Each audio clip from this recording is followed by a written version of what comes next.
Eh bien, bonjour et bienvenue sur cette conférence. Je vais aborder aujourd'hui, comme tous les ans, une vision astrologique de ce qui se passe sur le plan géopolitique. Alors, ce qu'il faut comprendre, c'est que nous sommes, il n'y a pas besoin de vous convaincre longuement, dans une période de mutation fondamentale.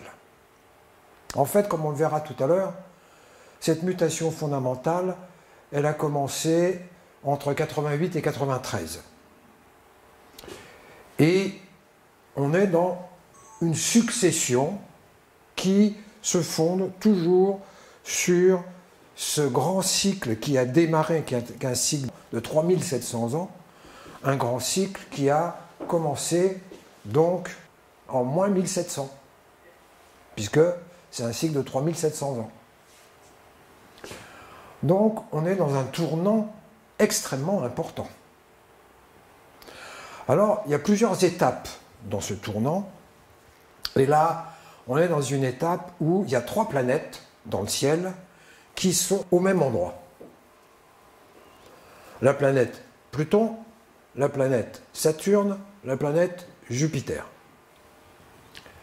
Et comme on va le voir, au même endroit, à cet endroit du ciel où ça se passe, c'est-à-dire dans le signe du Capricorne, eh bien, il faut remonter assez loin en arrière, grosso modo 800 ans en arrière, pour retrouver le même genre de configuration. Et en remontant encore en arrière, comme on va le voir, eh bien, on va tomber sur des événements et des situations très marquantes dans l'histoire. Et pour comprendre qu'est-ce qui se passe là, aujourd'hui, eh bien, on va s'appuyer sur le passé, à savoir qu'est-ce qui s'est passé dans les mêmes conditions de configuration céleste.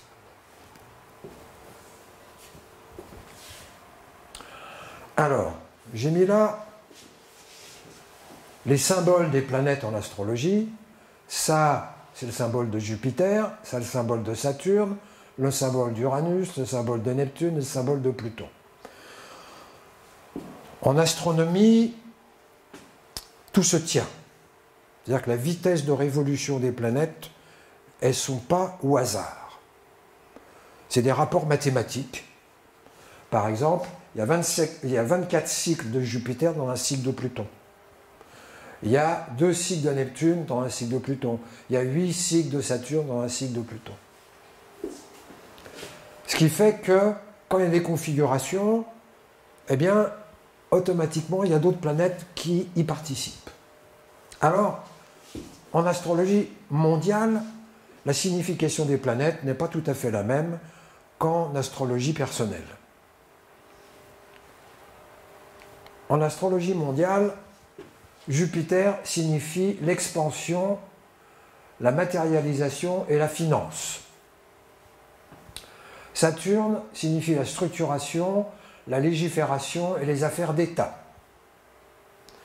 Uranus concerne la libération, c'est-à-dire les mouvements de liberté dans la société, les transformations et la technologie.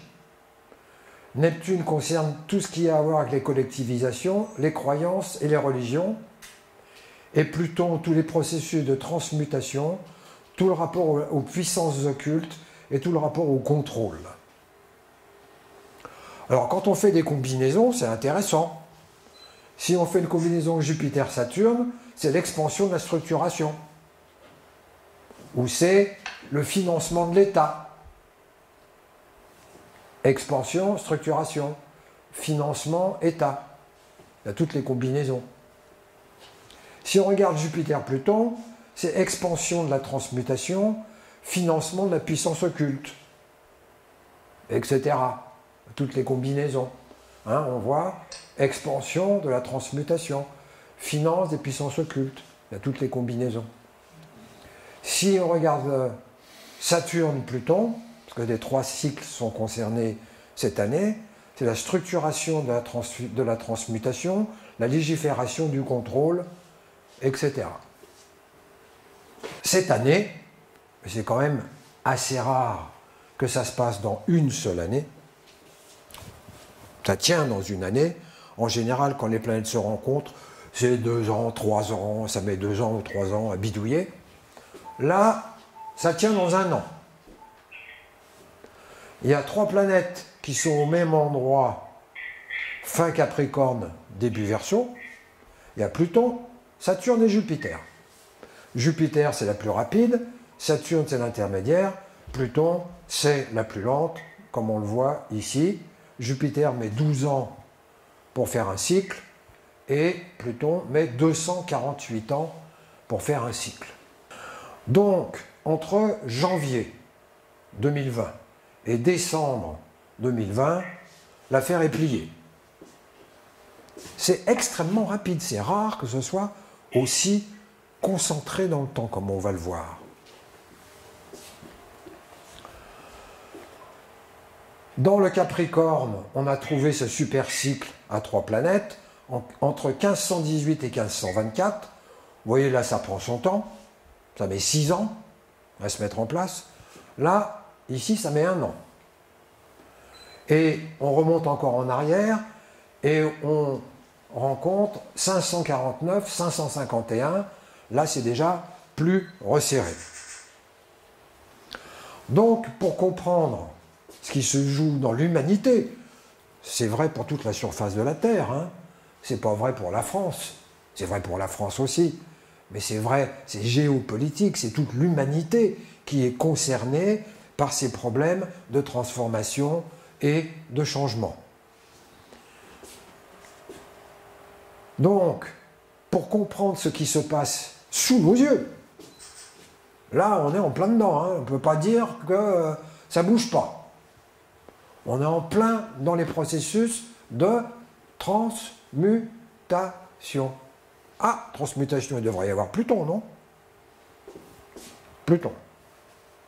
Rappelez-vous, signification de Pluton, la transmutation, les puissances occultes le contrôlent. Donc on est dans des processus qui concernent la transmutation de l'humanité, de la société, qui est en profond changement, des processus qui concernent la puissance occulte, ce qui est caché. Alors ce qui est caché, c'est pas c'est le pétrole, ce qui est caché, c'est l'atome, ce qui est caché, voilà, c'est ce qui n'est pas directement accessible. Mais ce qui est caché, c'est le big data aussi.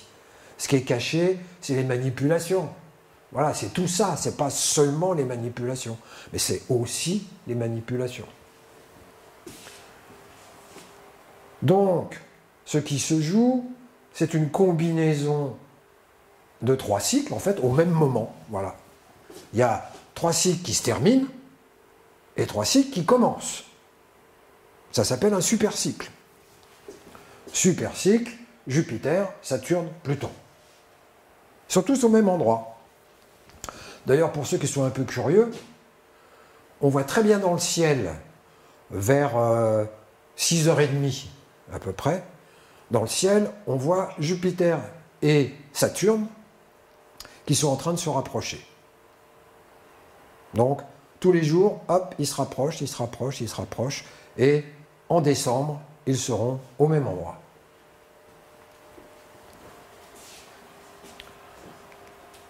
Alors, pour comprendre, regardons le passé. Pour comprendre le présent, on va remonter à qu'est-ce qui s'est passé dans cette même configuration d'alignement des 3 planètes dans le même signe, dans le signe du Capricorne.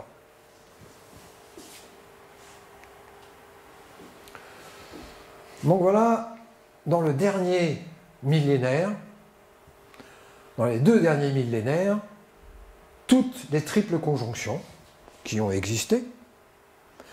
Celles qui nous intéressent, c'est celles qui sont en jaune, parce que c'est celles qui se passent dans le signe du Capricorne, c'est-à-dire exactement la même configuration que cette année. Donc, il y a 2020, on remonte en arrière 1518, 1524, on remonte encore en arrière 549, 551. Très bien, regardons l'histoire. Qu'est-ce qui se passe à ces périodes dans l'humanité? 549. on voit ici que début 549, eh bien, Jupiter est là. Début 549, Saturne et Pluton sont là. Et donc, Jupiter, il va mettre 2 ans pour rattraper Pluton et ensuite rattraper Saturne. Donc, en 549, Saturne était là. En 551, il a bougé. Mais Jupiter va plus vite. Donc, Jupiter va rattraper Saturne. D'où le fait que ça se passe entre 549 et 551. Et c'est le début 551. Hein. C'est en janvier. Donc, c'est assez concentré dans le temps. Regardons, qu'est-ce qui se passe? Première peste justinienne, dite justinienne, la première peste qui existe dans l'humanité. Pile poil, 549. Alors, pourquoi c'est intéressant la peste? Parce que ça a eu des conséquences en dehors d'avoir éliminé la moitié de la population de l'Europe. En dehors de cette question-là, ça a eu des fonctions extrêmement importantes sur le plan géopolitique. Parce que Justinien, qui était empereur, il reconquiert l'empire romain qui avait été perdu par les Goths, les Wisigoths, etc., qui avaient envahi l'empire romain. Et des guerres, c'est les guerres byzantines, qui ensuite va créer l'empire romain d'Orient. Et qu'est-ce qui se passe? La peste stoppe ses conquêtes. S'il n'y avait pas eu la peste, il aurait conquis Rome, parce qu'il n'a jamais pu conquérir Rome, et à partir du moment où il ne conquiert pas Rome, eh bien, du coup, il va y avoir le schisme entre catholiques et orthodoxes. Là, l'idée, c'était d'unifier tout. Il ne réussit pas à envahir l'Italie, en tout cas à envahir Rome. Il est stoppé à Rome à cause de la peste. Donc, la reconquête de l'Empire romain est mise en échec par la peste. Ça a des conséquences historiques et politiques absolument majeures, et religieuses absolument majeures, puisqu'il n'a jamais plus pu reconquérir tout l'ouest de l'Europe à cause de la peste. Sans ça, ça aurait refait un empire romain, comme il était auparavant. La peste a donc quelque chose de fondamental en termes de changement politique et économique. Qu'est-ce qui se passe encore? L'introduction du ver à soie dans l'Empire byzantin, c'est-à-dire le début du commerce de la soie. La route de la soie qui démarre. Guerre des Goths en Italie, guerre des Francs contre les Wisigoths et immigration bretonne en provenance de l'Angleterre. Donc on est dans des mouvements de population qui sont extrêmement importants. Et ce qui est intéressant, et on reviendra là-dessus, c'est le schisme orthodoxe-catholique. Avant 549, orthodoxes et catholiques étaient dans la même lignée religieuse.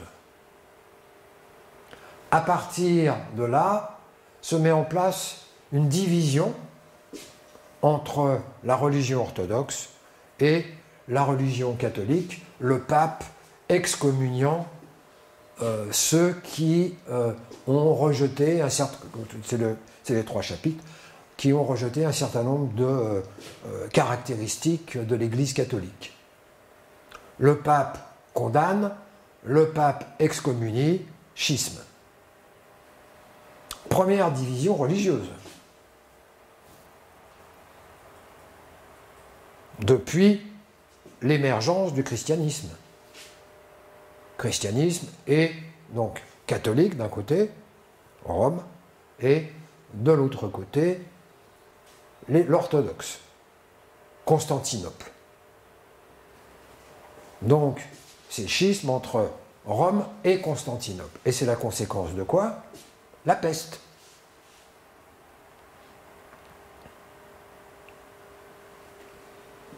Justinien n'a jamais pu conquérir Rome. Regardons le cycle d'après.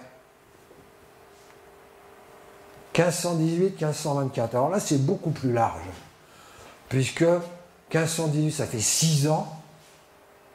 Là, dans le cycle actuel, on est 1 an.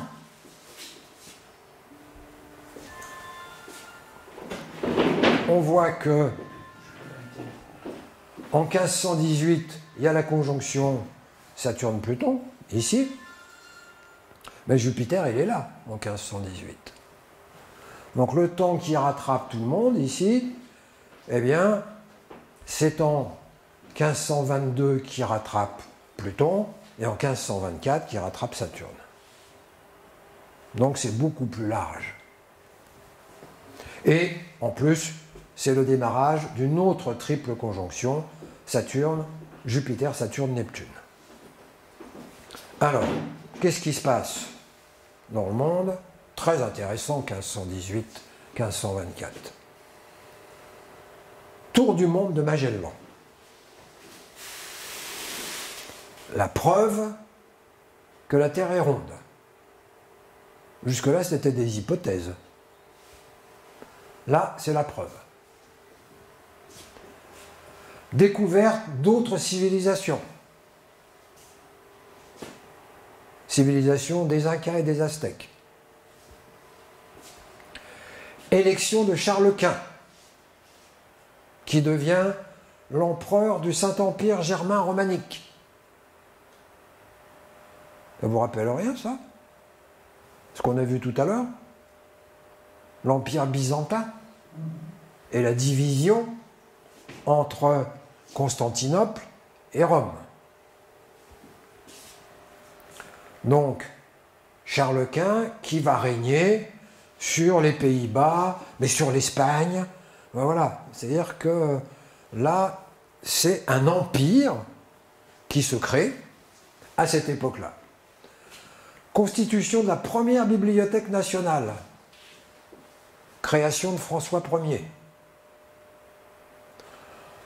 Parce que la bibliothèque qui existait dans l'Antiquité a brûlé.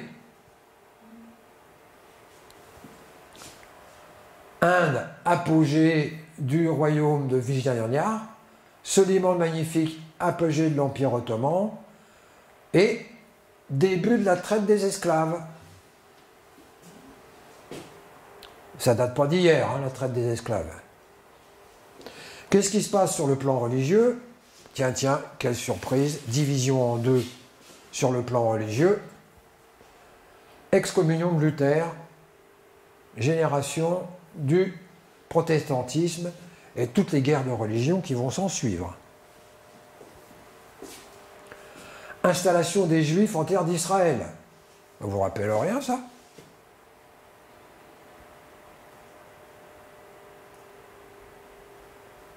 « 1949, installation des Juifs en Palestine.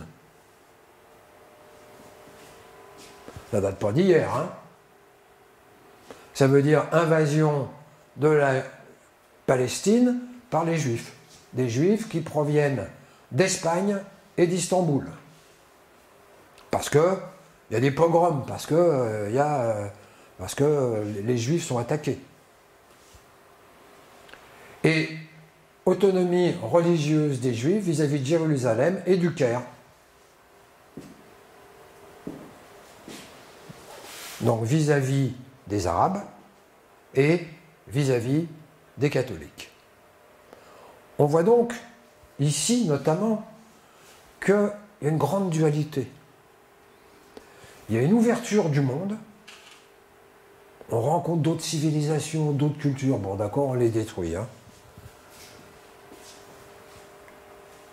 Et la découverte du monde, c'est la c'est la route des épices là qui se met en place, en lieu et place de la route de la soie. La route de la soie, ça date de la triple conjonction d'avant.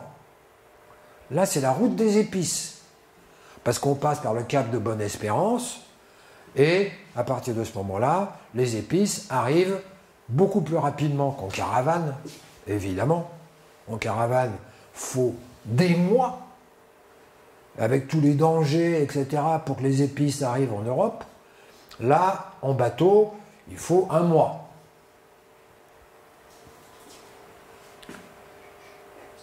Alors, qu'est-ce que ça nous apprend?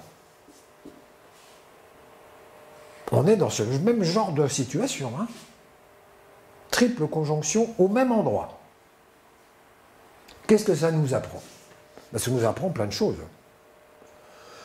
Ça nous apprend la fracture sociale.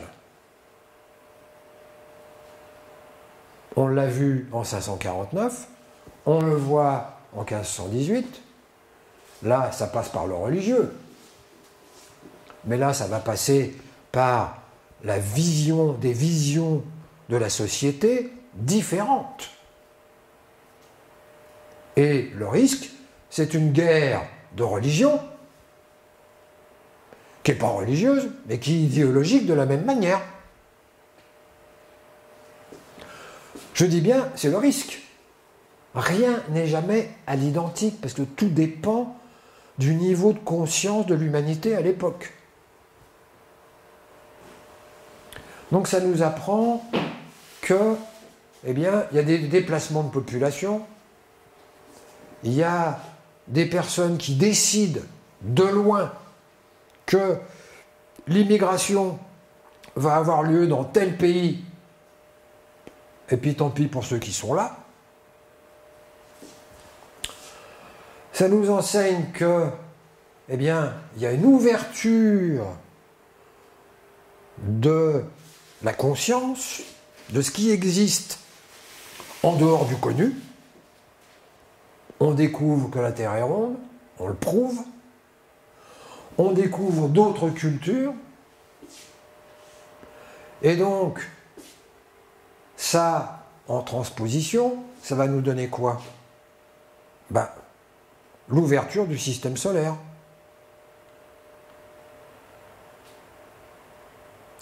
Voyage sur Mars. Voyage sur des lunes de Jupiter. Voyage sur des lunes de Saturne. Voyage vers les astéroïdes. On a le temps, hein. C'est des cycles quand même qui font grosso modo entre 800 et 1000 ans. Donc, ça a le temps de se mettre en place. Ça ne va pas se mettre en place là demain, hein. Mais ce qui se met en place, c'est les points de départ d'une nouvelle société, puisque là, la découverte des Incas, donc ça a été toute la découverte de l'or aussi, toute la richesse du Portugal, toute la richesse de l'Espagne, qui est la conséquence de l'or qui était exploité de manière religieuse par les Incas et les Aztèques. Qu'est-ce que ça nous apprend encore? Qu'il va y avoir accès à la culture d'une autre manière. Là, c'était l'accès par les livres. Mais là, on n'est plus dans la même société. Ça va être l'accès virtuel.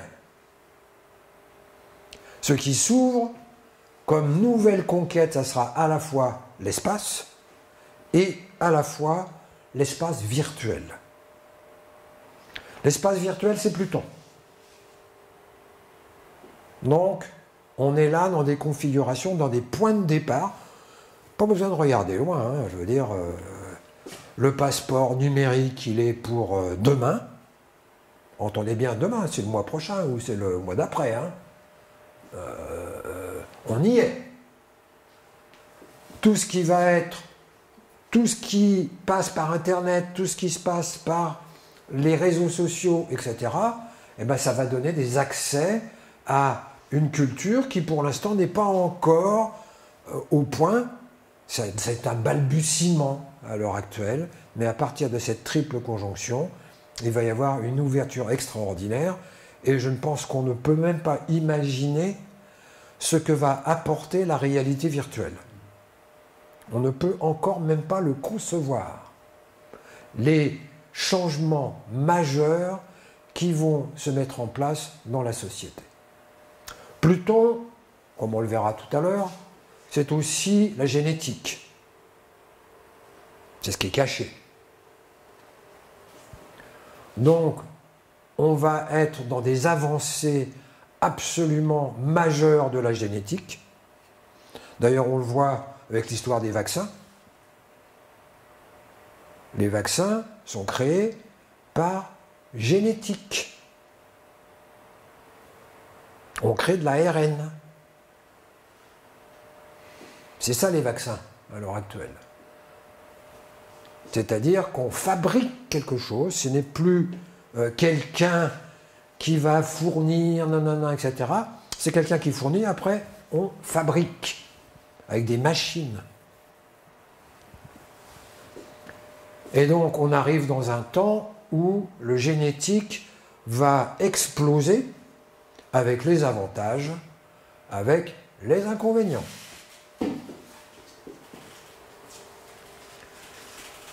Donc, on est dans un tournant majeur de société, d'autant, comme on va le voir tout à l'heure, que ce tournant va être épaulé par un sous-cycle du grand cycle de 3700 ans, parce que là, on est dans des cycles qui sont 800, 1000 ans, etc.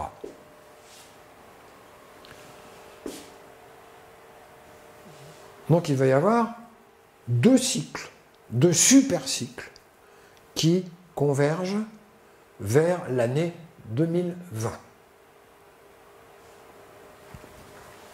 2020-2021, puisque l'autre cycle c'est février, comme on le verra, 2021. Bon, bah, c'est pas très loin. Hein. Alors, continuons. Le présent. On a vu le passé, regardons le présent. Cycle Saturne-Pluton, qui se met en place en janvier 2020, qui se met en place en janvier 2020, c'est le début de l'épidémie, dans le concret. Ça apparaît en décembre, fin décembre en Chine, et ça débarque dans le monde en janvier. On voit ici que janvier 2020, le 12 janvier 2020, s'opère cette conjonction ici, et le Soleil est exactement au même endroit le 12 janvier 2020. Jupiter, on le voit, il est pas très loin, rappelez-vous, en 1500, il était là-bas, Jupiter. Là, il est très très proche, c'est pour ça que ça va se rattraper très vite, et très tôt, Jupiter va rattraper Saturne, que ça va être en décembre de cette année 2020. Alors, on est là dans une conjonction Saturne-Pluton. Qu'est-ce que c'est qu'une conjonction? C'est le moment où les deux planètes sont au même endroit dans le ciel.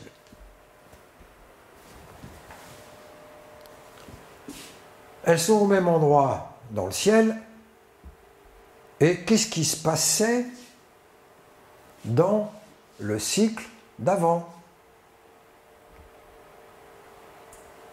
Le cycle d'avant commence en 82. Conjonction Jupiter-Pluton, Saturne-Pluton. Pas au même endroit, bien sûr. Pas au même endroit du ciel. Qu'est-ce qui se passe? Là où il y a Pluton et Saturne, il y a la Chine. Ça marche à tous les coups. Quatrième constitution chinoise. Celle qui va ouvrir la Chine vers le monde moderne. Israël, guerre du Liban, Sabra et Shatila, des atrocités.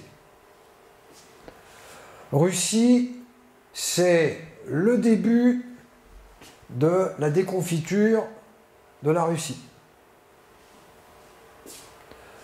Cachemire, c'est le début de la guerre entre le Pakistan et l'Inde, à propos du Cachemire. France, c'est le débarras, l'émergence du fichier informatique antiterroriste. Et en informatique, c'est le premier tableur. Et l'apparition du Minitel en France. Le premier, comment je dirais, le premier réseau social français. Alors, ça, c'est quand toutes les deux planètes sont au même endroit. Ici, c'est quand les deux planètes sont à 90 degrés dans le ciel. Ça s'appelle un carré, parce que l'angle d'un carré, c'est 90 degrés. Qu'est-ce qui se passe? Ben, évidemment, on va retrouver des choses qui sont liées à la Chine, qui sont liées à Israël, qui sont liées à la Russie. C'est des cycles, tout se tient. Ce qui se passe à l'origine, on le retrouve partout. C'est une racine à l'origine, et après, ce qui est à l'origine, ça se développe.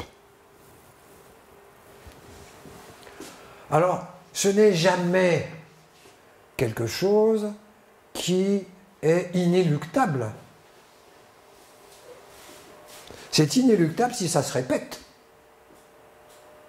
C'est comme dans notre vie personnelle. Il y a des passages, il y a des changements, il y a des crises, mais ce n'est pas parce que il y a des choses qui se répètent qu'il faut continuer à répéter. Ça dépend du chemin de chacun.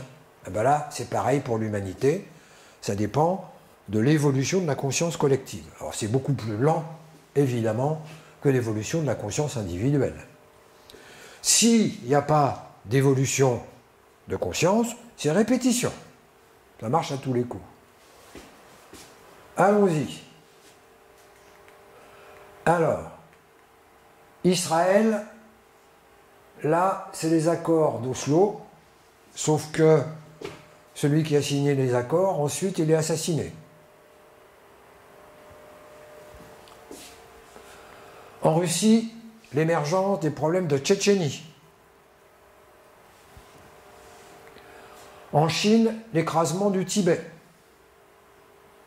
Et l'invasion du Tibet, enfin c'est pas l'invasion, parce que le Tibet, il est chinois, mais c'est la construction d'un chemin de fer entre le reste de la Chine et le Tibet qui permet aux troupes chinoises de stationner au Tibet. Ah, par contre, l'Europe, quand même, c'est l'acte unique. C'est-à-dire début d'une Europe unie et qui ne soit pas seulement économique. Auparavant, l'Europe est un des traités économiques. Là émerge autre chose, la possibilité de commencer à mettre en place l'Europe politique. On n'y est pas encore. Hein. Russie, Poutine à Saint-Pétersbourg, coucou, Poutine commence à apparaître dans le milieu politique russe. Et voilà. Donc, ce qui est là, on le retrouve là. Et évidemment, aux USA, émergent du terrorisme. Le terrorisme, il vient d'où? Il vient de là.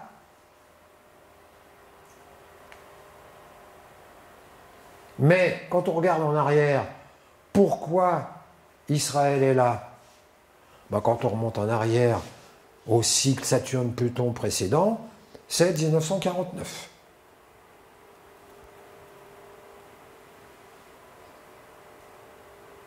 Et donc, l'arrivée des immigrés juifs en Palestine, sur la décision des trois grands,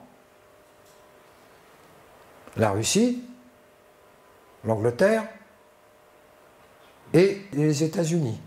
C'est eux qui décident que les Juifs émigrés vont s'installer en Palestine. Vous vous rappelez rien, ça? Dans les sous-cycles qu'on a vus, on trouvait exactement la même chose. Continuons. Donc ici, ah oui, je disais aux USA, c'est les bombes qui explosent, les bombes, hein, pas les avions, hein, qui explosent, c'est les premiers attentats au World Trade Center. Ici, évidemment, c'est les Twin Towers. Le terrorisme continue. Pourquoi le terrorisme est là? Parce que ici, il y a la guerre de Sabra Shatila,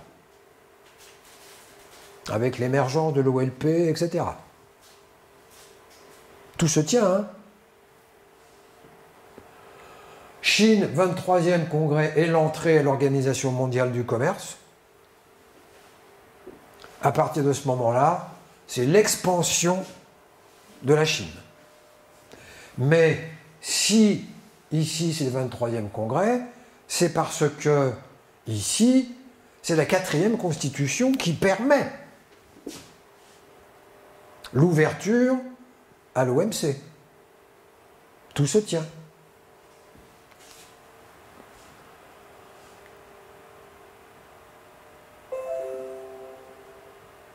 Et Russie, on retrouve les Tchétchènes. Si on regarde maintenant 2009-2010, c'est la mort de Ben Laden.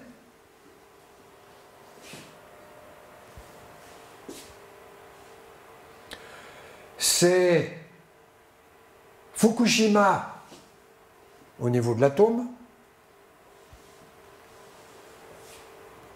En Irak, alors évidemment ici, hein, c'est la guerre d'Irak hein, qui démarre. L'axe du mal, etc. Hein.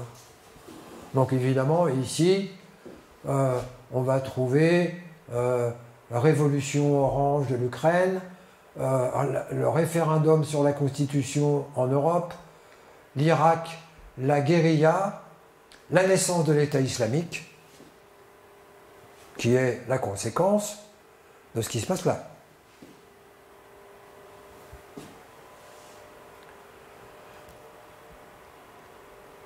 Ici, c'est l'apparition de Daesh, l'État islamique, qui est la directe conséquence des Twin Towers et de l'invasion de l'Irak, qui elle-même est la conséquence de l'origine du terrorisme.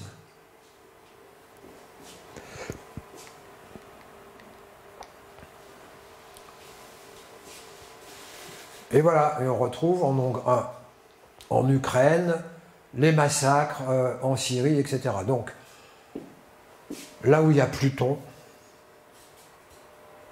il y a pouvoir souterrain. Et comme c'est un cycle Saturne-Pluton, c'est la légifération du pouvoir souterrain. Et le pouvoir souterrain, c'est le pétrole. Mais ça va être fini, ça. Le pétrole, ça va être obsolète. Maintenant, le pouvoir souterrain, ça va être l'information. Ça va être la détention de l'information. Mais voilà, on est encore là avec des choses qui concernent le pétrole. Mais avec de plus en plus les voitures électriques qui vont débarquer, etc., le pétrole va prendre de moins en moins d'importance dans notre civilisation. Alors, on a vu que dans le passé, la triple conjonction permettait d'anticiper ou de faire des projections sur le futur. Là, on est beaucoup moins dans le passé, on est dans le dernier cycle, 82-2020. On est beaucoup plus proche de l'état actuel de la civilisation. Si on veut faire une petite synthèse de ce que je viens de dire, là, eh bien, il apparaît plusieurs choses. Il apparaît d'abord la Chine. Saturne-Pluton, c'est Saturne, la légifération, Pluton, ce qui est caché, c'est donc la légifération de ce qui est caché. Ça veut dire rendre légitime ce qui est caché. Et dans ce domaine-là, on voit la Chine et on voit Israël, qui ressort à chaque étape de ce cycle. Donc, dans la prochaine conjonction, là, qui arrive, et qui est bientôt là, qui a démarré là en début d'année, eh bien, on va retrouver l'importance de la Chine en géopolitique et l'importance d'Israël en géopolitique, la Chine et Israël étant en quelque sorte les deux opposés, la Chine n'étant pas guerrière par tradition, qui elle a évolué en légiférant, on l'a vu, 4e constitution, etc. Et Israël, on l'a vu, qui se débat dans des guerres contre le terrorisme. Donc, importance de la Chine et importance d'Israël dans le cycle à venir. Alors, on ne sait pas comment ça va se passer, parce que ça va dépendre des choix et des décisions géopolitiques qui ont été prises depuis le début de l'année. Mais on est sûr que ce sont des zones du monde qui vont prendre de l'importance. On voit aussi l'extraordinaire importance du terrorisme dans quasiment toutes les étapes de ce cycle. Il faut se rappeler que l'origine du terrorisme, c'est aussi une conjonction Saturne-Pluton qui est celle de 1949, et à chaque fois on va retrouver en début de cycle, c'est-à-dire dans les conjonctions, eh bien, des sources du terrorisme. Eh bien là, on n'y manque pas, c'est la guerre de Sabra Shatila avec l'émergence de l'OLP, voilà, c'est-à-dire tout ce qui va être la lutte contre l'oppression, contre l'invasion, contre les injustices, c'est le pouvoir occulte, Pluton. Voilà, on ne s'occupe pas si c'est juste ou si c'est pas juste, on s'occupe de ce qui est efficace, de ce qui fonctionne. Donc, importance du terrorisme, donc évidemment, le terrorisme, comme par hasard, ressurgit dans cette période. Importance aussi de la Russie, parce qu'on va trouver Poutine à presque toutes les étapes. Donc la Russie va jouer un rôle important. La Russie est passée d'un fonctionnement Saturne-Neptune à un fonctionnement Saturne-Pluton. Il y a eu une bascule. Là, quand on a quitté l'URSS, l'URSS était Saturne-Neptune, mais la Russie, ce n'est plus Saturne-Pluton, c'est Saturne-Pluton. Donc, la Chine, donc la Russie, donc Israël, et voilà ce qu'on peut en conclure de ce passé récent, et on verra à la fin de la conférence, on verra comment nous, là-dedans, on peut y trouver notre place, et comment nous, en tant qu'individus, on va pouvoir mener notre bateau, mener notre pierre, parmi des choses qui nous épassent largement et complètement. Deuxième cycle, le cycle Jupiter-Pluton. Alors là, j'ai eu quelques difficultés parce que quand j'ai travaillé là-dessus, c'est épouvantable. C'est des massacres de population, c'est des déplacements de population, et le tout manipulé par en dessous par à l'intérieur d'un pays, mais manipulé par des pays extérieurs.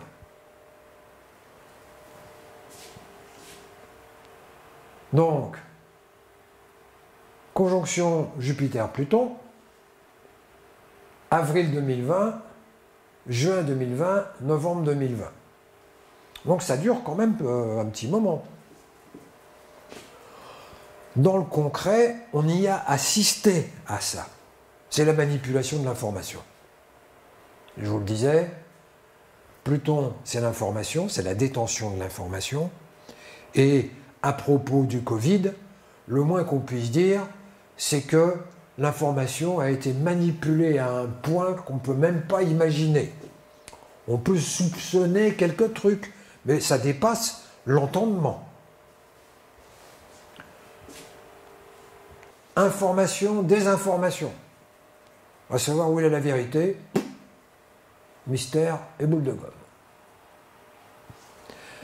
Alors, pour conclure sur cette partie du cycle Jupiter-Pluton, et sans rentrer trop dans les détails comme je le disais, eh bien, néanmoins, il apparaît que à tous les cycles, il est question de massacre de population, de déplacement de population, et il est question tout autant de l'importance de la finance. Jupiter, c'est la finance, mais Jupiter, c'est aussi les croyances religieuses, et on voit là, dans le cycle de Jupiter à Pluton, combien le religieux va s'investir. C'est l'État islamique, c'est toutes les atrocités qui sont commises au nom d'une divinité.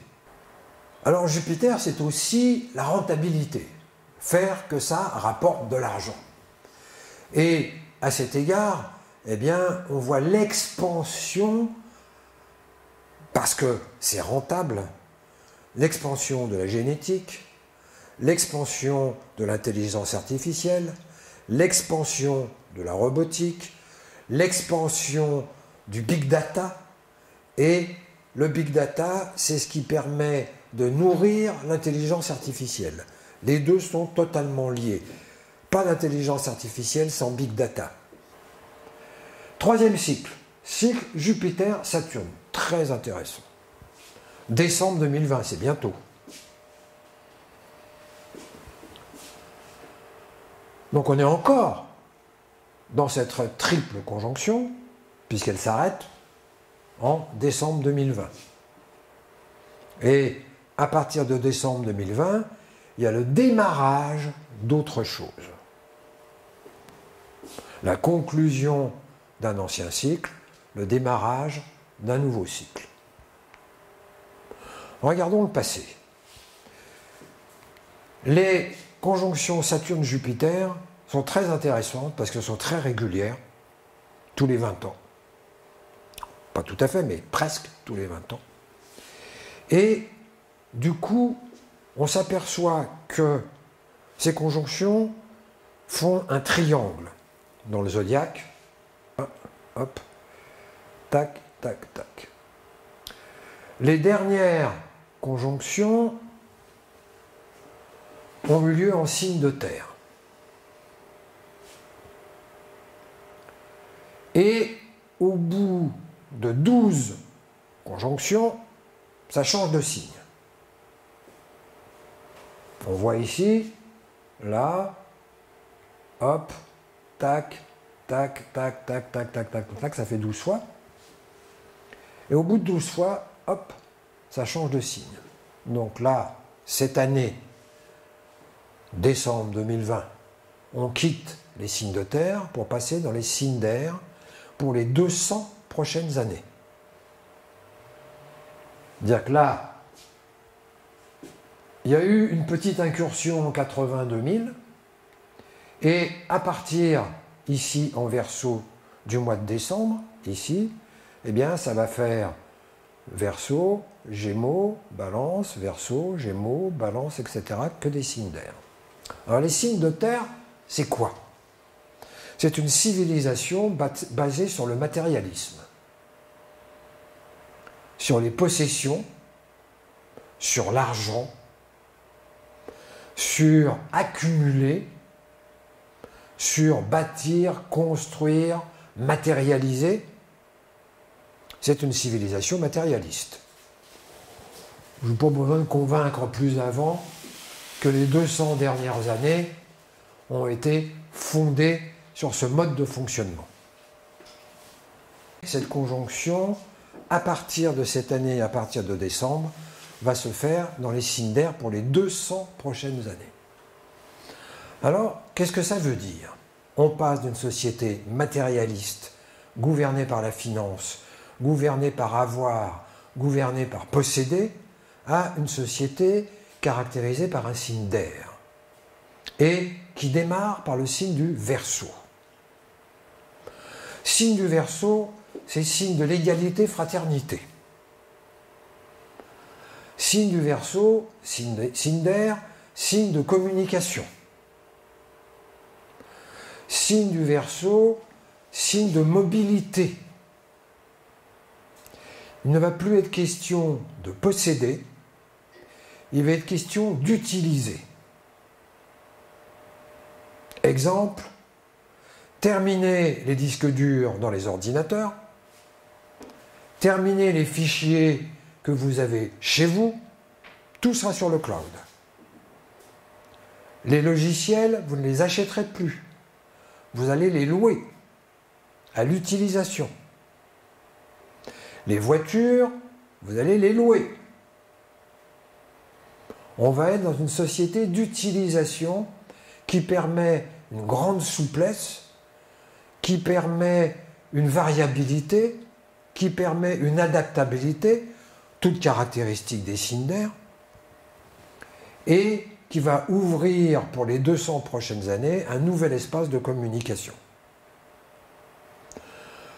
Complètement innovant, Verseau, et je vous parlais tout à l'heure de l'émergence de la réalité virtuelle qui, avec la 5G, avec l'accélération de la vitesse des ordinateurs, avec l'accélération des vitesses de processeurs dans les téléphones, qui vont nous permettre de nous libérer des fils pour avoir à disposition une réalité virtuelle.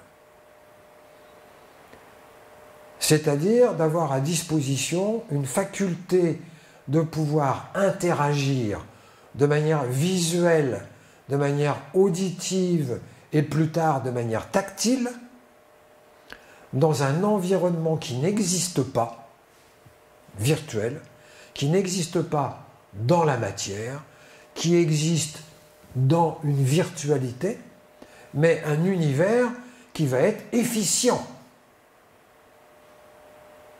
dans lequel on pourra acheter, dans lequel on pourra discuter, dans lequel on pourra porter des vêtements qu'on aura achetés, dans lequel on pourra essayer des vêtements dans des boutiques virtuelles et qui ensuite nous seront livrés,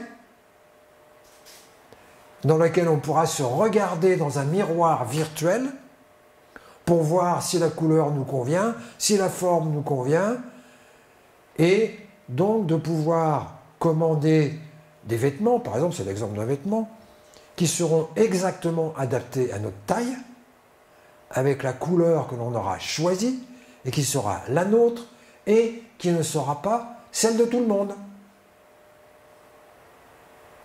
Tel que je peux connaître, le peu que je peux connaître des femmes, ça va être la ruée.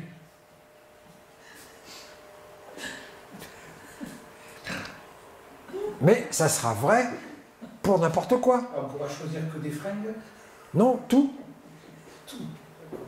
Tout, jusqu'à ce qu'apparaisse, ça existe déjà, hein, le côté tactile, c'est-à-dire qu'on enfile des gants, et on touche l'objet virtuel, et on le sent dans notre main. Ça existe déjà. C'est des outils qui font du retour de sensation, c'est-à-dire que je touche un objet virtuel et le gant agit sur ma main pour me faire sentir ma pression et pour me faire sentir la texture de l'objet que je touche. Alors, on n'y est pas encore, mais vous inquiétez pas, hein, quand ça va débarquer, ça va débarquer. Toutes les grosses entreprises multinationales investissent des milliards de dollars dans la réalité virtuelle. Parce que réalité virtuelle égale intelligence artificielle, parce qu'il va falloir des systèmes intelligents, et la communication, ça va être quoi aussi? Ça va être les assistants intelligents. Vous avez un assistant dans votre smartphone. Bon, il est quand même très, très moyennement intelligent. Mais ça va évoluer à une vitesse foudroyante. On arrive à l'heure actuelle, dans les labos de recherche, ce n'est pas encore au niveau industriel.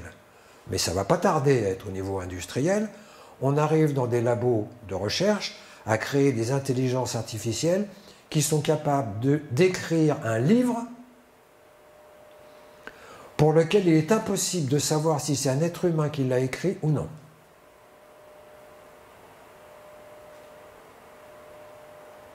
Et les concepteurs de cette intelligence artificielle ont décidé de mettre le blackout sur leur création parce que trop intelligent.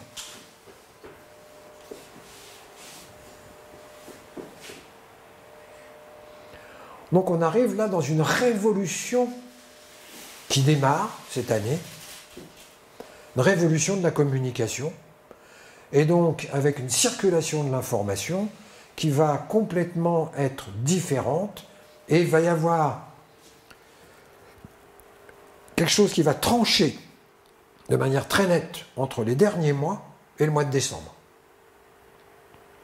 Les derniers mois ont été marqués par Jupiter, Pluton, toutes les magouilles, toute la détention de l'information, tout ce qui est le côté occulte, pour déboucher sur un humanisme et pour déboucher sur la possibilité de mettre en place une liberté de communication et de mouvement qui, le moins qu'on puisse dire, n'est pas disponible à l'heure actuelle.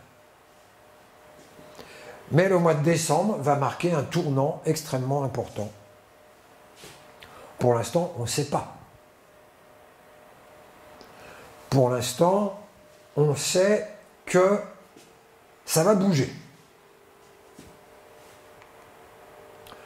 Donc, quand on regarde les derniers cycles trigonalistes, on voit que ici, alors, signe de terre, signe de terre, signe de terre, voilà, il y a des petits incursions, signe de terre, signe de terre, signe de terre, signe de terre, à 81, signe d'air, on revient en 2000, un signe de terre, 2020, signe d'air, signe d'air, signe d'air. Pour les 200 prochaines années. Donc ce qu'on inaugure là en décembre va préfigurer une société, une nouvelle société, marquée par le signe du Verseau, qui est un signe d'air, mais qui est un signe d'air spécial, particulier, parce que en plus de sa caractéristique de signe d'air, il a cette caractéristique d'innovation. D'innovation, de technologie et d'humanisme, et de liberté individuelle, et d'ouverture de l'esprit, et de capacité à pouvoir échanger avec le différent, de pouvoir rencontrer l'autre, avec un grand A, le différent, l'autre que de notre manière de concevoir la vie.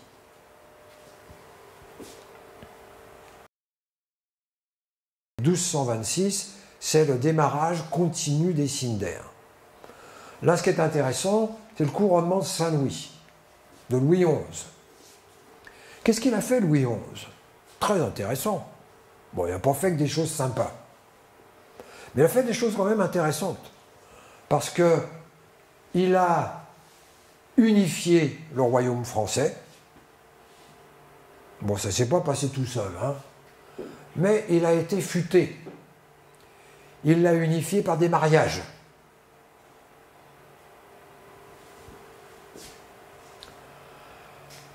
Pacification du royaume, annexion du Languedoc, soumission de l'Auvergne, du Poitou, de l'Anjou, par le mariage de ses frères. Donc du coup, le royaume de France a commencé à prendre figure. Surtout, c'est l'émergence de la justice royale. Avant Saint-Louis, chaque duc, chaque prince exerce sa propre justice. Donc c'est à la tête du client. À partir de Saint-Louis, il impose des baillis dans chaque royaume, dans chaque grande ville. Et le bailli, c'est celui qui rend la justice au nom du roi, nommé par le roi.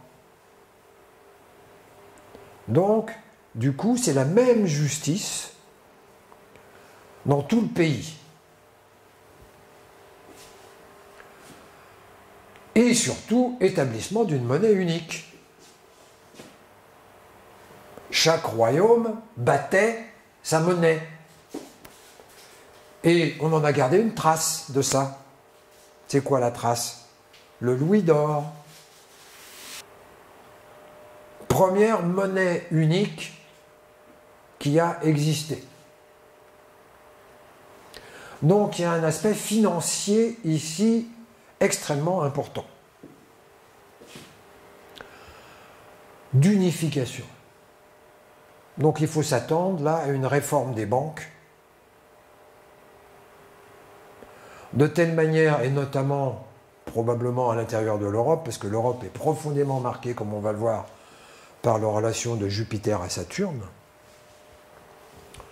puisque ici c'est l'unification d'un royaume. Il n'y a plus beaucoup de pays qui ont la possibilité d'être unifiés. La dernière fois, c'était l'Allemagne, mais c'était déjà l'Europe.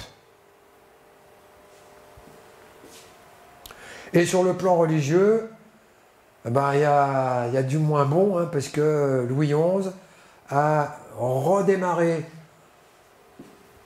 la lutte contre les Juifs, en les obligeant à porter un insigne.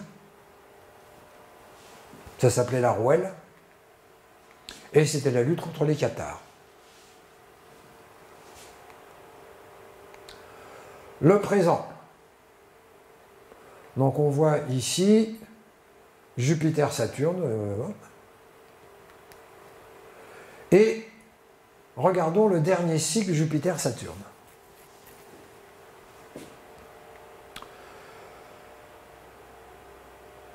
Europe, marché unique. On va surtout s'intéresser à l'Europe.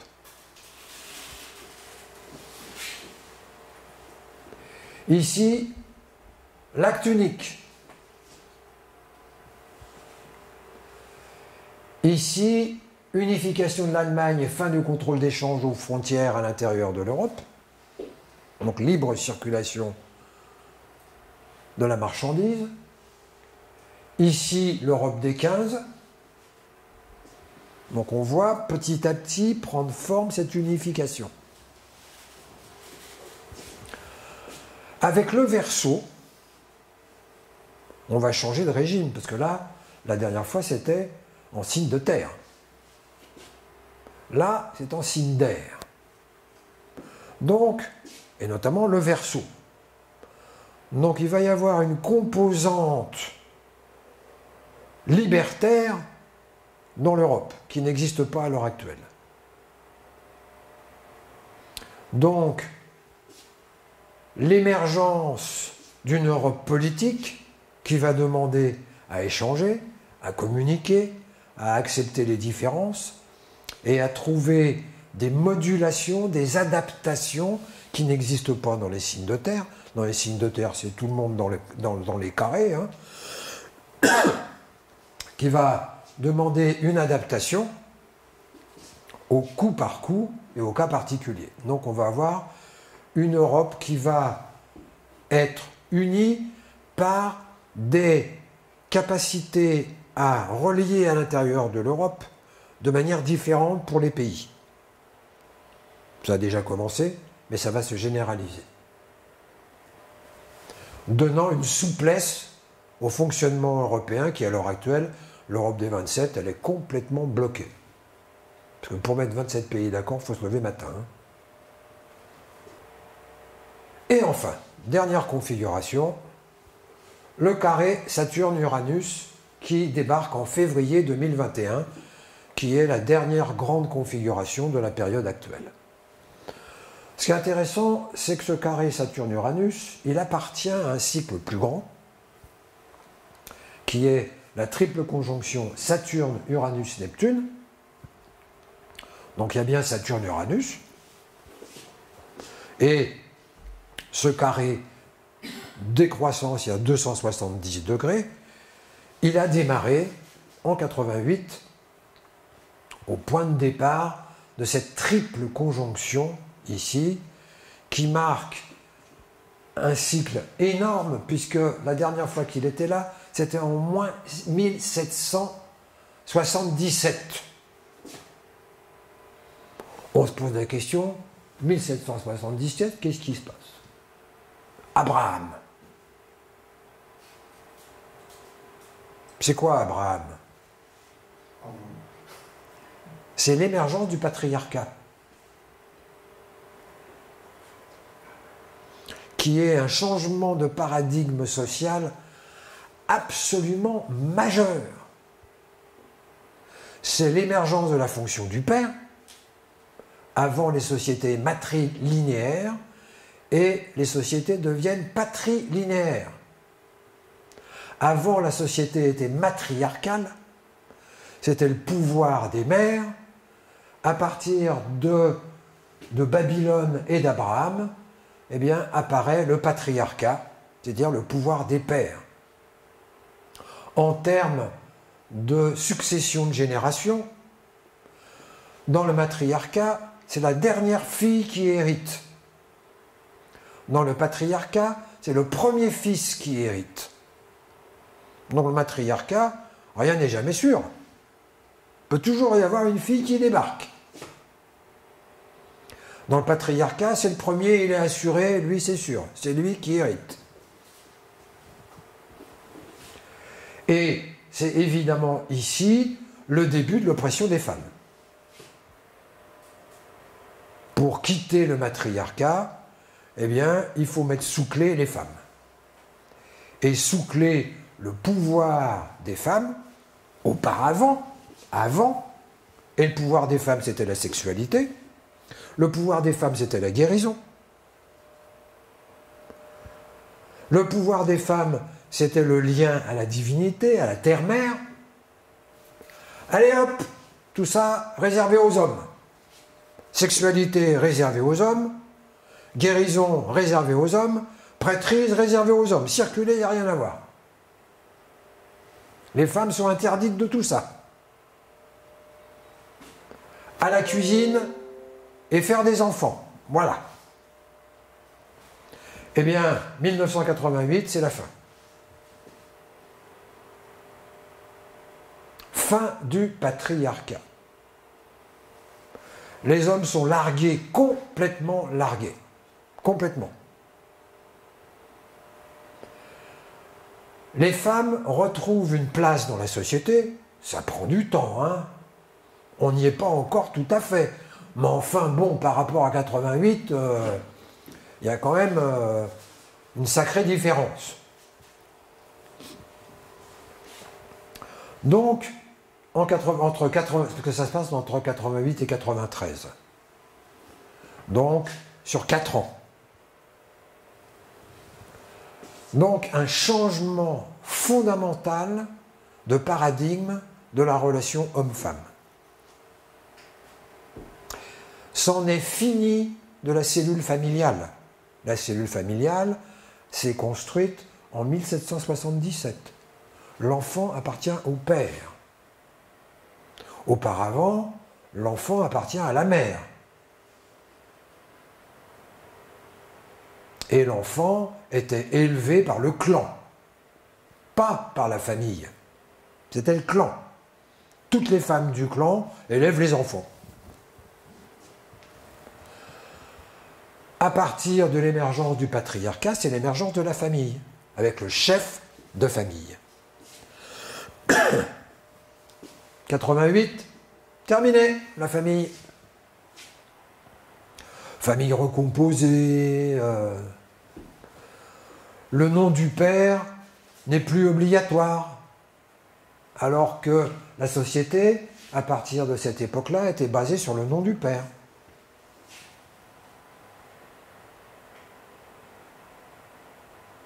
Donc, tournant extrêmement important, qui s'est mis en place petit à petit, parce que 3700 ans, ça prend du temps à se mettre en place.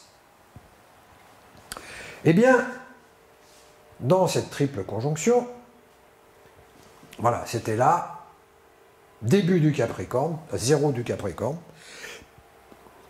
conjonction Saturne, Uranus-Neptune, donc conjonction Saturne-Uranus, c'est celle qui nous intéresse.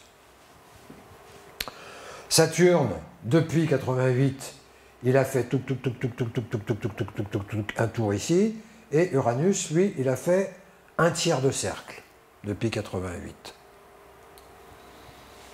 Parce que tout bouge, mais pas à la même vitesse. Saturne bouge plus vite qu'Uranus, donc Saturne rattrape Uranus. Voilà, on en est là.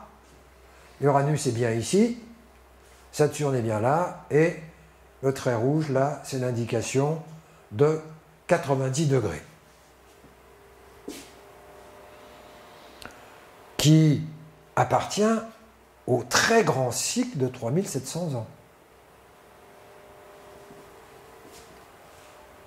Alors, il est question de Saturne-Uranus, donc il est question de légiférer la liberté. Il est question d'ordonner tout ce qui a à voir avec le neuf, avec le nouveau, avec les innovations. Donc, qu'est-ce qui se passe ici en 88 ? Eh bien, la première intervention humanitaire, c'est-à-dire l'ONU, qui décide d'intervenir dans un pays dans lequel il y a des atrocités. Ça n'existait pas avant. La loi bioéthique, Windows 2, génocide, krach boursier. Ah, ça c'est intéressant. On va voir, ce cycle est directement lié à la bourse, parce que c'est le cycle de remise en cause de tout ce qui est inadéquat et tout ce qui est obsolète. Donc on trouve ici krach boursier, on trouve ici bulle économique, krach boursier, là-haut on va retrouver krach boursier. Nous on est là, 2021, krach boursier. Pourquoi répétition? Parce qu'on n'a rien changé. On a décidé de mettre des rustines, mais on n'a rien changé. Donc l'univers nous dit « Ah, t'as rien changé? Eh bien, boum! On va voir si tu vas rien changer. » Ça se passe dans notre vie perso, ça se passe dans la vie collective. Quand on est en période de changement, on peut parfaitement décider de garder les acquis. Mais les événements nous tombent sur le coin de la figure. Ah ben là, au niveau collectif, eh bien c'est exactement la même chose. Donc il faut s'attendre ici, 2021, donc février, juin et décembre, 3 étapes. Donc toute l'année 2021 va être marquée par ce cycle Saturne-Uranus. Et donc, il faut s'attendre ici à une émergence de problèmes économiques. De toute façon, moi, je ne suis pas grand devin. Hein. Vu l'état des économies, faut bien s'attendre à ce que les choses ne se passent pas toutes seules. Mais il faudra attendre le mois de février pour que ça débarque. Mais si on regarde maintenant ce qui concerne l'intelligence artificielle, là c'est intéressant.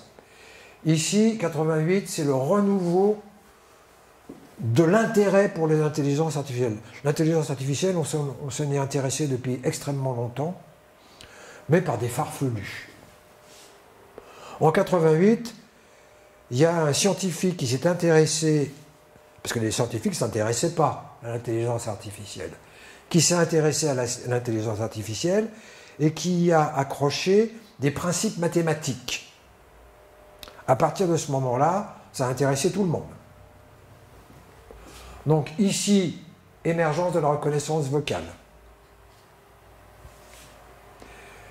Ici, le deep learning. Alors qu'est-ce que c'est que le deep learning? Eh bien, c'est des réseaux neuronaux qui deviennent capables d'apprendre tout seul. Donc on en est à un stade où l'intelligence artificielle devient capable d'apprendre toute seule. C'est-à-dire, on ne lui apprend pas, par exemple, tous les objets jaunes, par exemple. Voilà. Alors avant, on nourrissait l'intelligence artificielle en lui donnant toute la liste des objets jaunes. Elle apprend toute seule. Donc ça permet la reconnaissance faciale, ça permet, enfin toute la technologie qui est utilisée à l'heure actuelle au niveau industriel partout. Ça démarre ici. Eh bien, figurez-vous qu'ici, 2021, maintenant l'intelligence artificielle est devenue capable de reconnaître les émotions. Oui. Et à l'heure actuelle, au niveau industriel, parce que la reconnaissance des émotions, c'est il y a quelques années, au niveau laboratoire. Et au niveau industriel, eh bien, il y a des logiciels qui se vendent dans les boutiques qui sont capables en 30 secondes de reconnaître votre profil psychologique et émotionnel de telle manière à aider le vendeur pour vous vendre de la bonne manière, pour vous vendre ce qui vous intéresse de la bonne manière. 30 secondes, et en 30 secondes, le vendeur, il a accès à 1800 paramètres vous concernant. C'est au niveau industriel, c'est plus au niveau de la recherche.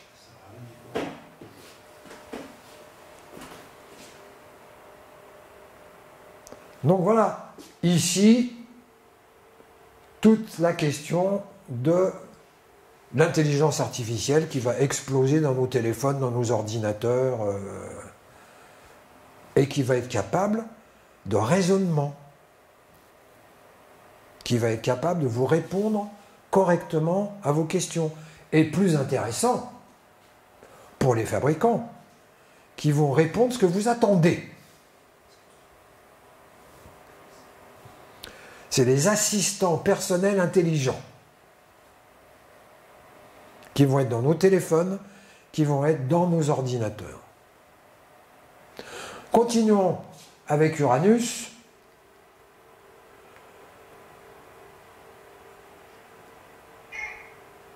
C'est ici l'émergence de, ici, le post-féminisme, la troisième vague du féminisme. Ici, l'émergence des chiennes de garde. Où est-ce que j'ai trouvé encore ça? Quatrième vague du féminisme, ici, 2012-2014. Et ici, on arrive à un féminisme qui passe par les réseaux sociaux et qui ne sont plus des mouvements de rassemblement dans la rue, mais de rassemblement dans les réseaux sociaux.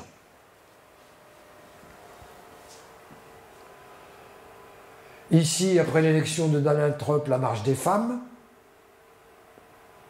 Ici, l'émergence de MeToo. Balance ton porc en français. Donc avec toute la libération dont on voit comment c'est relié à moins 1777, puisque c'est l'émergence de la conscience féminine et à partir de MeToo, là, l'obligation, quasiment les pieds et poings liés, pour les États et pour les administrations de prendre en compte les réclamations des femmes. Ce qui était quand même jusque-là moyen. Mais avec l'importance des réseaux sociaux, il n'y a plus moyen d'ignorer quand une femme se fait agresser. On a vu ça avec une femme qui se fait agresser à un café, etc. C'est-à-dire que, hop, par les réseaux sociaux, on sait qui c'est et le juge intervient. Alors qu'avant, on cause toujours, tu m'intéresses. Hein. Une femme se prend une baffe dans un café, tout le monde s'en fout. Hein. Ben, c'est plus le cas. Donc tout ça va prendre forme là, en 2021, sous forme de cette nouvelle société où il y a plus de liberté individuelle, où il y a plus de capacité à mettre en place sa différence, où il y a plus la capacité d'être reconnu dans sa différence, et où se joue une étape supplémentaire de l'émergence d'une nouvelle société qui est la sortie du patriarcat pour l'entrée dans je ne sais pas quoi. On ne sait pas, c'est en train de se créer sous nos yeux. Une chose est sûre, ça ne sera pas le retour au matriarcat, ça c'est sûr, mais c'est une société où la femme va devenir moteur de la société. La femme, pas la mère.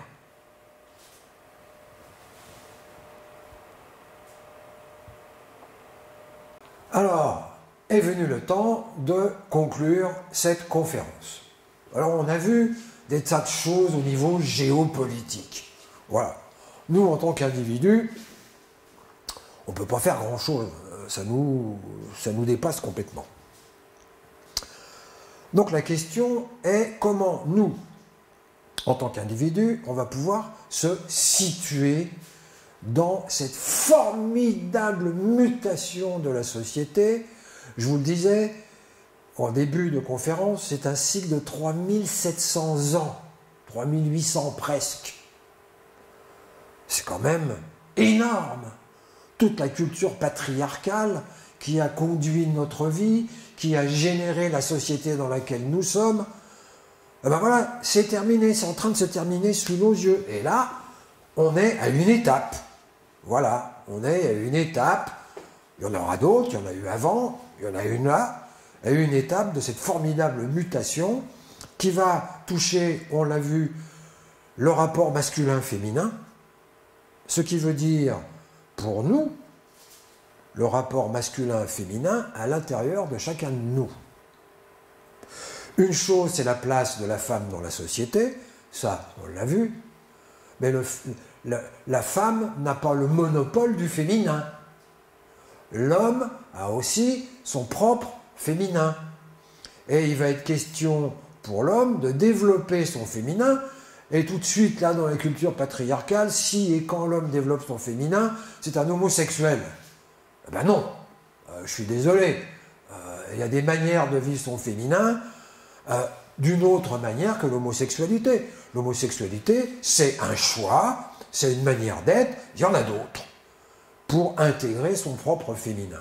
Il va être question de faire ce chemin, d'accepter la différence. On a parlé de la différence, on a parlé de l'ouverture d'autres possibilités, mais on a aussi parlé de division. Et s'il y a une fracture sociale, c'est qu'il y a une fracture à l'intérieur de nous. L'enjeu, c'est d'aller à la rencontre de cette fracture. Et cette fracture, d'abord et avant tout, c'est la fracture entre conscient et inconscient. Donc, ça va nous mettre au pied du mur, d'aller à la rencontre de parties de nous-mêmes qui sont cachées, Pluton, les trucs pas nets, pas clairs, les magouilles, voilà, mais aussi l'énergie, la vitalité, tout le côté positif aussi de Pluton, il n'y a pas que le côté négatif. Et donc tout le côté caché de Pluton, donc tout ce qui est caché à l'intérieur de nous, tout ce qu'on ne veut pas voir, toutes nos pulsions, et comment tout ce qui n'est pas pris en compte de manière consciente dans notre vie, ça va se projeter sur l'autre, ça va être la faute de l'autre, c'est l'autre qui doit changer. Moi je suis bien, c'est à l'autre de changer. Il suffit d'écouter autour de nous, hein. Voilà. Si le monde va bien, si le monde ne va pas bien, c'est la faute de l'autre. Voilà. Donc, il faut l'éliminer. Allez, circuler, il n'y a rien à voir. L'enjeu, c'est d'aller à la rencontre de l'endroit de nous-mêmes où nous nous divisons en deux. Nous nous divisons en deux entre masculin et féminin à l'intérieur de nous. Nous nous divisons en deux entre conscient et inconscient. Et comment pouvoir accueillir l'autre en face? Parce que cette division en deux, c'est pas seulement division en deux entre riches et pauvres. C'est pas seulement division en deux entre intelligents et bêtes. Ce n'est pas seulement la division en deux entre populaire et élitiste. c'est la division en deux entre avoir accès au chemin de conscience et ne pas avoir accès au chemin de conscience. Et là, si vous écoutez cette vidéo, c'est que la question de la conscience n'est pas étrangère à votre vie. C'est que c'est une question qui se trouve posée à vous. Sans ça, vous ne seriez pas intéressé par cette vidéo. Donc, se trouve posée une question fondamentale, qui est « je fais le chemin et l'endroit où je suis sur le chemin n'a strictement aucune importance. Il n'y en a pas qui sont avancés, d'autres qui ne sont pas avancés. Ça n'existe pas. Ce qui existe, c'est ce qui est. L'enjeu n'est pas d'être ailleurs que là où je suis. L'enjeu, c'est d'être là où je suis. Où que je sois. Ça n'a strictement aucune importance. Mais la plupart du temps, je fabrique du futur avec mon passé pour ne pas être là où je suis.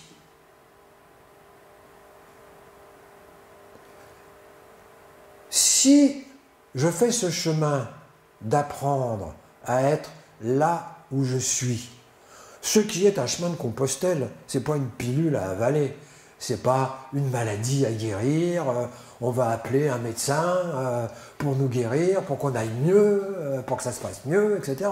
Ça n'a strictement rien à voir. C'est simplement la question d'accepter ce qui est. Je suis là où je suis et j'en suis là où j'en suis et là où j'en suis, c'est parfait. C'est bien. Je n'ai pas à être ailleurs puisque c'est là où je suis. Quel que soit l'endroit où je suis, l'enjeu c'est d'accepter que ça n'a aucune importance. L'ego n'a aucune importance. Je peux m'amuser à lutter contre. Je ne vais pas m'amuser à vouloir m'améliorer. Qui veut s'améliorer? C'est l'ego. Qui veut s'améliorer pour avoir plus de ceci, plus de cela. Ça n'a aucune importance. L'important, c'est de pouvoir être là où nous sommes et d'être dans cette attention de ce que je suis en train de vivre, ici et maintenant, tout de suite. Est-ce que je suis avec moi dans ce que je vis? Ou est-ce que je veux autre chose que ce que je vis? Toute la société nous propose des choses qu'il faudrait atteindre, avoir, posséder. Et alors là, pour ça, il faut payer. Hein. Je suis là où je suis et c'est bien là où je suis. Ça ne veut pas dire que me payer un petit plaisir de temps en temps soit interdit. Qu'est-ce que ça a à voir? Donc, ce chemin dont je suis en train de parler, moi je sais de quoi je parle, mais il y a des personnes qui ne peuvent même pas concevoir de quoi je parle. C'est ça dont il faut prendre conscience. Nous sommes une petite minorité à pouvoir avoir eu le privilège de ne pas avoir été assaillis par les problèmes vitaux, d'avoir eu du temps, d'avoir eu de la disponibilité pour pouvoir nous tourner vers nous-mêmes. Ceux qui sont assaillis par des problèmes vitaux, par des questions de nourriture, par des questions de conflits, ils n'ont pas la possibilité de prendre du temps, de prendre du recul, pour revenir vers eux-mêmes, ou vers elles-mêmes si c'est des femmes. Donc, ça fait partie de l'humanité. Je suis un être humain, et donc il y a des parties de moi-même qui fonctionnent comme les personnes qui n'ont jamais entendu parler de processus de conscience. Et il y en a un paquet. Il y a des parties de moi-même qui n'ont jamais entendu parler d'un processus de conscience. Si je veux pouvoir accueillir ce qui se passe en face, il va falloir que j'aille visiter ce qui se passe à l'intérieur de moi. Et ça, c'est ce que j'appelle l'éthique. Qu'est-ce que j'entends par construire une éthique? C'est intégrer la loi. Pour la plupart d'entre nous, la loi, elle est extérieure. Et c'est des organes extérieurs qui ont fonction de faire respecter la loi. Les flics, parce que la loi étant à l'extérieur, eh bien, évidemment, je vais essayer de contourner la loi parce que c'est plus pratique, parce que ça m'apporte des avantages, parce que j'ai pas de contraintes. Moi je. Intégrer la loi, ça veut dire se construire une loi, ça veut dire se construire une fonction de père à l'intérieur. La loi, c'est le père, une fonction de père pour soi-même, non pas une fonction de père dans une fonction parentale, mais une fonction de père qui est de construire la loi, de construire d'intégrer quelque chose que je vais totalement accepter. Je vais obéir à ma loi. Et à partir de ce moment-là, la loi extérieure, la loi sociale, ne fait plus problème. Parce que ça fait résonance avec ce que j'ai intégré à l'intérieur. Et quand cette intégration se fait, ça génère une colonne vertébrale à l'intérieur de moi qui va me permettre de me libérer de ma carapace. Une carapace, c'est une protection contre le regard de l'autre. Et cette carapace, c'est non. Non, non, non, non et non. Circuler, moi, je ne veux pas. Eh bien, quand on construit une éthique, eh bien, on dit oui. On n'a plus besoin de dire non. On dit oui à qui nous sommes, tout simplement. Oui, je suis qui je suis. Et si toi, tu n'es pas d'accord, ok, tu n'es pas d'accord, mais moi, je reste avec qui je suis. Donc, ça crée cette colonne vertébrale, cette légitimisation qui ne passe plus par le regard de l'autre, mais qui provient de mon acceptation de qui je suis. Et à partir du moment où je mets en place cette acceptation de qui je suis, j'ai plus de preuves à faire. Donc, terminer la concurrence. C'est-à-dire se construire une conscience singulière, à nul autre pareil,